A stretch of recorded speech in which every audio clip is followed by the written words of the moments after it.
दोस्तों, क्या आपको लगता है सिर्फ इंडिया में शादी के बाद रोमांस खत्म हो जाता है? आज मैं आपको एक ऐसे कोरियन ड्रामा के बारे में बताने वाली हूँ जिसमें एक घर की लड़की की शादी एक नपुंसक और बोरिंग लड़के से हो जाती है। तो आज देखते हैं drama long time no sex को। इनकी कहानी हमारे जैसी बोरिंग इंडियन फैमिली जैसी है। ये ऐसा जोड़ी है जहाँ पति पत्नी एक दूसरे के साथ नहीं बल्कि अपने हाथ से ही काम चला रहे हैं और साथ में रोमांस करने में लड़के को मानो मौत ही आती है। जब तक ये दोनों अकेले एंजॉय कर रहे हैं तब तक आप चैनल को सब्सक्राइब कर दें। एक दिन बीवी कहती है, आंख बंद कर लो, बाकी मैं संभाल लूंगी। और पति क्या करता है? इग्नोर करके सो जाता है। एपिसोड की शुरुआत में ही एक सेक्सी और जोशीली किसिंग सीन है। कार गैराज में हीरोइन एक अजनबी के साथ रोमांस करने लग जाती है। गैराज में शायद कोई देख लेगा, इस डर से लड़का भी घबरा जाता है और जाने लगता है, लेकिन अगले ही पल उसकी घर लफ्रेंड ने अपने अंडरवियर उतार दिया और उसे सेक्स के लिए इनवाइट करने लगी। गेट पर सेक्सी पोज में खड़े होकर वो बोलती है, कुंडी ना खड़काओ राजा, सीधे अंदर आओ राजा। दोस्तों, इस सीन को देख मैं खुद एक्साइटेड हो गई थी। अब कैमरा हमें दो आंटी को दिखाता है जो अपनी मैरिड सेक्स लाइफ की डिस्कशन कर रही थी।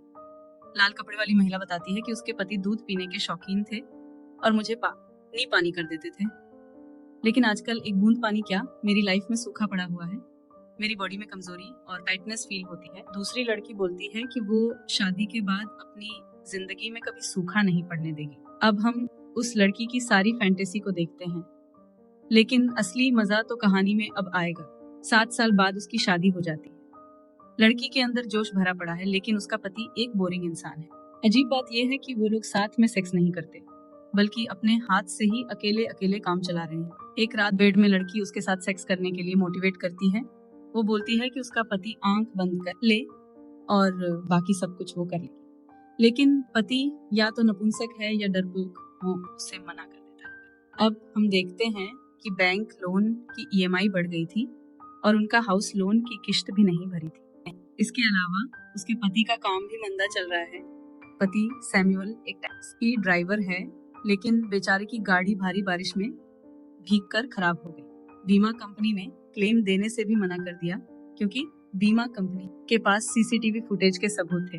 वहीं पत्नी यूजिन एक होटल में रिसेप्शनिस्ट है। एक्स्ट्रा पैसे कमाने के लिए वो रात की ओवरटाइम शिफ्ट करती है। अमीर लोगों के चोचले देख उसका दिल बैठ जाता है, लेकिन वो अपनी शादी बचाने के लिए सब कुछ करने को तैयार है। पेट पालने के चक्कर में उन्हें शाम को इतना थक जाते हैं कि रोमांटिक होने का मूड ही नहीं बनता। एक दिन वो अमीर कपल से मिलते हैं और संयोग से अमीर पति के चीटिंग के राज यूजिन को पता चल गए। अपना राज छुपाने के लिए और यूजिन का मुंह बंद रखने उस आदमी ने 3 करोड़ रुपए देने का वादा किया। इसी से यूजिन को एक आइडिया आया। उसके पास एक डायरी थी जिसमें उसने होटल में ए वाले क्लाइंट्स के नाम लिख रखे थे, जिनमें से ज्यादातर अपनी पत्नी पर चीट करते थे। इस डायरी का इस्तेमाल करते हुए यूजिन और सैमुअल ने ब्लैकमेलिंग का धंधा शुरू किया। रिसेप्शन पर आईडी लेने के बहाने पर्सनल जानकारी इकट्ठा करते, फिर पीछा करके फोटो खींचते और बेवफा लड़कों को ब्लैकमेल करते। उन्हें धमकी भरा पार्सल भेजते जिसमें चीटिंग के सबूत होते थे और पैसे की डिमांड करते। वो दोनों मिलकर तैयारी करते और लोगों की हैसियत के हिसाब से पैसा मांगते। लेकिन ये एक गैरकानूनी काम था, इसलिए इसमें प्रॉब्लम आना लाजमी था। एक बार पैसे लेने के लिए सैमुअल ने डिलीवरी बॉय का भेष बनाया। वो बहुत डरा हुआ था और उसे हर कोई पुलिस का सिपाही लग रहा था और उसका डरा सहमा हुलिया देख बाकी लोगों को उस पर शक हो रहा था। ये सीन बहुत फनी था, जिसके लिए आपको मूवी को देखना होगा। दोस्तों, ब्लैकमेलिंग के काम के साथ दोनों के रिश्ते सुधर रहे थे। अमीर होने के बाद वो दोनों होटल रूम में रुकने लगे। यूजिन सोचती है क्यों ना हनीमून मनाया जाए और वो अपनी पति की तारीफ करके रोमांस का माहौल बनाती है। यूजिन सैमुअल के बारे में बताती है कि सैमुअल की मोटी मोटी उंगलियां उसे बहुत पसंद हैं और काश इनका इस्तेमाल कर हुए वो यूजिन के किसी होल में डाल देता, लेकिन सैमुअल उसका ऑफर रिजेक्ट कर देता है और दोनों सो जाते हैं। सीन चेंज होता है जिसमें दोनों सेल्फी लेकर यादें बनाते हैं और अपने नए क्लाइंट की खोज पर निकल पड़ते हैं। फ्लैशबैक में हम देखते हैं कि सैम सियोल यूनिवर्सिटी का टॉपर था एक समय पर। उनकी जिंदगी बहुत खुशहाल चल रही थी। लेकिन बिजनेस फेल होने के बाद उनकी जिंदगी पूरी तरह तबाह हो गई थी। उसके दोस्त ने धोखे से एक अमीर घराने की लड़की से शादी कर ली। दोस्त की लाइफ तो सेट हो गई, लेकिन सैमुअल की मुसीबत बढ़ने वाली थी। कैमरा हमें नए क्लाइंट को दिखाता है।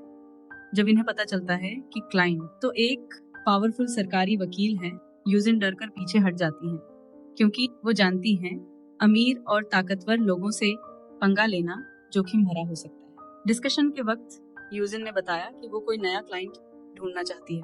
कैमरा हमें दिखाता है कि दिन में दोनों रोमांटिक होने की कोशिश करते हैं, लेकिन रात में ब्लैकमेल करने के लिए नया क्लाइंट ढूंढने लग जाते हैं। सैमुअल ने इस बार मर्दों की जगह उन अमीर औरतों को चुना जो अपने पति पर चीट करती थी। एक दिन यूजिन और उसकी बहन अपनी बांजी के पियानो कंपटीशन में गए। आंजी एक टैलेंटेड बच्ची है, लेकिन उसकी बहन बिल्कुल भी खुश नहीं थी, बल्कि फूट फूट कर रोने लगी क्योंकि उसके पास बच्ची को अच्छे स्कूल में पढ़ाने के लिए पैसे नहीं थे। क्या आपको नहीं लगता ये सीन हमारे इंडियन एजुकेशन सिस्टम को दिखाता है, जहां माँ बाप के पास स्कूल फीस भरने के पैसे नहीं है। उसकी बहन बताती है कि सेक्स करके बच्चे तो पैदा हो जाते हैं, लेकिन बच्चों का पेट भरना बहुत मुश्किल होता है, इतनी महंगा। ई के जमाने में उसके पति की इनकम से ज्यादा खर्चे हैं। फिर वो अपने लोन की ईएमआई का सोचकर रोने लगती है। ये सब देखिए इन सोच में पड़ जाती है कि जिन लोगों को वो ब्लैकमेल करती है उनकी भी फैमिली होती है और शायद वो कोई बड़ा पाप कर रही है।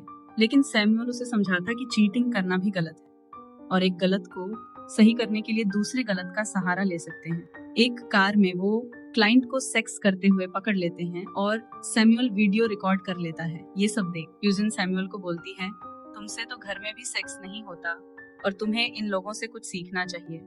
उस रात सैमुअल वीडियो देखकर अपनी पत्नी के साथ सेक्स करने का फैसला लेता है और उनकी लाइफ में रोमांस वापस आ जाता है।